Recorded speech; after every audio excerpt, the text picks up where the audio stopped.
In a post-pandemic world, the economic environment has spurred mass layoffs among major companies in the United States. These sudden shifts to the market landscape are rapidly transforming the traditional work culture that has been around for over a century, the 9-to-5 system. What is happening to your traditional workplace schedule, and what will take its place in an evolving world? Let's take a brief trip back in time. The 8-hour workday originated in 16th century Spain. In 1593, Spain became the first country to enact legislation establishing the 8-hour workday for certain sectors, such as factory and fortification workers.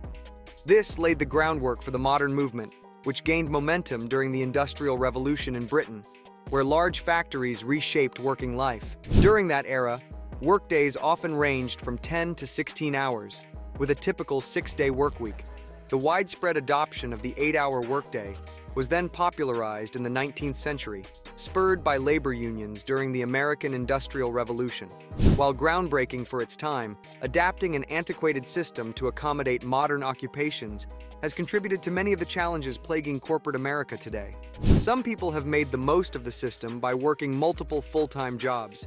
Meanwhile, other people have to put in a lot of extra time at their one job, barely making enough to get by. This situation gives rise to the gig economy.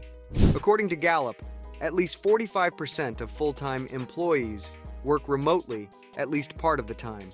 This shift has forced many companies to reconsider the traditional 9-to-5 workday and whether it's a possible long-term solution, given the level of flexibility many employees now expect.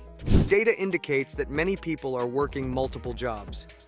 According to a Yahoo article, the Bureau of Labor Statistics did a survey in August of 2022 and found that 7.5 million workers, which translates to about 5% of the labor force, are working more than one job.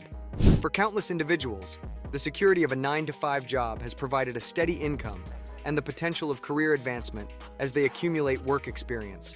You go to school, get a good job, climb the corporate ladder with steady raises, health benefits, and a pension, and retire with what's left after taxes. However, 3 problematic trends have emerged in the labor market from trying to implement this one-size-fits-all work style, and it has been detrimental for both individuals and companies. The first trend reduces time to a commodity with no intrinsic value. For instance, Ford's auto workers had tightly defined, repetitive tasks. As long as the workers weren't exhausted, they could consistently produce the same amount of output for every hour they spent at their post. Each additional hour yielded similar results. However, if you work a modern office job, your experience is likely very different. There are times when there's a lot to do, and times when there's nothing at all. Yet you're still required to be present for 8 hours a day, appearing busy regardless of the actual workload. When labor unions were fighting for the 40-hour workweek, most Americans were employed in manufacturing. Today, however, most people work in the service sector, which is far more diverse. Unless you're working on a farm or in a factory, you're likely a service worker, with a job that could range from making strategic business decisions to giving haircuts. These roles are extremely different and should ideally have distinct schedules. Yet much of the corporate world has tried to impose a one-size-fits-all schedule for all jobs. This doesn't work because service jobs can't be reliably delivered on a fine-tuned production line. Work comes and goes as internal and external clients make demands, and that means workers often have to extend their hours beyond the standard 8-hour day to meet these demands. As a result, they are frequently expected to work additional unpaid overtime. That's a major reason why freelance occupations have outgrown regular permanent occupations by 500% over the last decade. According to Forbes, the global freelance contribution to GDP exceeds $1 trillion in the US alone. Apps for gig work have been increasingly popular with unskilled workers due to their low barrier to entry and flexible working arrangements. For example, someone with a phone and a bike may start working for a food delivery service. The popularity of freelancing and private contracting has also grown, especially among qualified professionals who sell their services to firms on a project-by-project basis, without any long-term commitments. These private contracts often involve an agreed-upon price for a specific outcome, such as $10,000 to develop a mobile app. Or they can also be structured hourly security, administrative assistance, or on-demand services roles. One of the fastest growing groups of workers leaving their traditional roles for gig work are on-call nurses, doctors, and hospital support staff. Since they already operate on unpredictable hours, they don't forfeit much by transitioning from direct employees to contractors. According to a report by Oliver Wyman, some nurses have decided to work in the temporary staffing market so they can take on fewer hours, as mental health has become a primary focus for workers in the industry. Private contractors across all industries often command higher hourly rates than permanent workers because the company only pays them for the hours they need. This flexibility allows companies to reduce their overall costs while ensuring they have access to specialized skills and resources when needed. With mass layoffs dominating news cycles, people are realizing that their 9-to-5 jobs don't offer the same security they once thought. Workers of all skill levels are discovering that they can potentially earn more, while businesses are recognizing the opportunity to cut down on expenses by abandoning the rigid 9-to-5 workday. This shift marks the second reason for the declining relevance of the traditional work schedule. While it may be slowly becoming a relic of corporate history, the death of the 9-to-5 isn't necessarily beneficial for everyone. For now, businesses stand to gain the most from this shift, even if they have to pay their contractors and gig workers slightly more per hour. While you may enjoy the flexibility and independence of working as a private contractor, there are some drawbacks compared to a traditional 9-to-5 job, starting with the loss of benefits. As a private contractor, you essentially become your own boss, which means you're responsible for covering expenses such as paid time off, training, retirement plans, accounting, and health insurance. Health insurance, in particular, can be far more expensive for gig workers compared to the rates offered through regular employers. This can be problematic.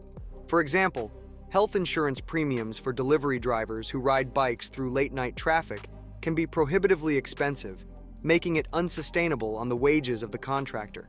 Even for highly skilled contractors, insurance companies require substantial compensation for covering such risks. If these expenses aren't managed wisely, contractors may end up with less take-home pay than if they received with traditional work.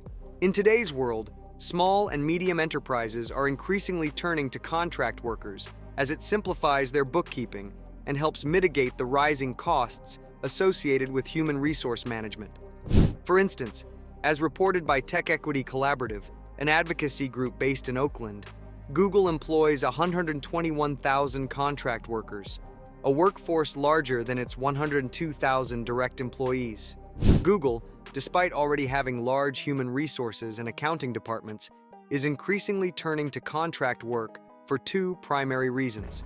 Firstly, many highly skilled engineers have recognized that they can potentially earn more money by taking on one-off projects for multiple companies than they could by being employed full-time with just one company. During the bull run, organizations faced high demands for talent, leading them to meet the asking prices of top engineers. Highly specialized engineers could command rates as high as $10,000 per hour for their services, and corporations still found it more preferable to pay these engineers only for the hours they are needed, rather than committing to millions of dollars in an annual salary. The second reason is that during challenging times, terminating contracts doesn't count as layoffs. This allows corporations to simply cut expenses without actually laying off any personnel.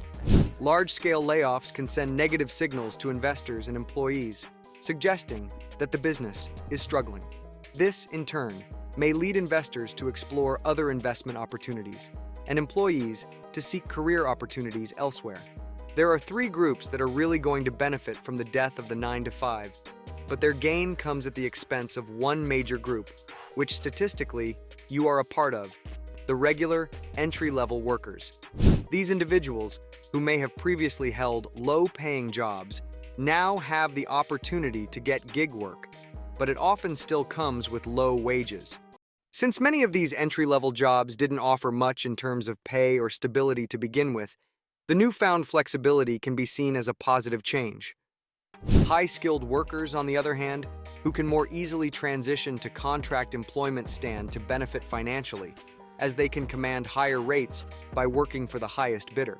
They may, however, have to sacrifice the sense of job security that, in reality, was never truly guaranteed for them anyway. Companies are also taking full advantage of the decline of the 9-to-5 by cutting down on their main expenses. The losers are regular workers in the middle, whose jobs can't be gigified and who aren't in high enough demand to be contracted out. The fixed expenses of operating as a contractor, health insurance, business licensing, accounting, and more, make it only worthwhile for those earning well above the average salary. The third reason for the decline of 9-to-5 work culture are businesses' ability to creatively maneuver the contractor landscape. New laws that are intended to protect contractors and workers allow contractors to file for unemployment after their job ends with a company. They can submit an SS-8 form to the IRS, which can trigger an audit to determine if they and other contractors should be classified as permanent employees. If so, the corporation must cover their unemployment benefits and provide other benefits to all contractors. To avoid this risk, businesses use staffing agencies to handle compliance. The current trend is that most contractors now work through these middlemen staffing agencies. For the contractors, this combines the drawbacks of permanent employment with none of the benefits of being a private contractor. One thing we know for sure is that freelancing and the gig economy is here to stay. Whether the 9-to-5 work culture will remain a viable option depends on evolving needs and strategies of different companies.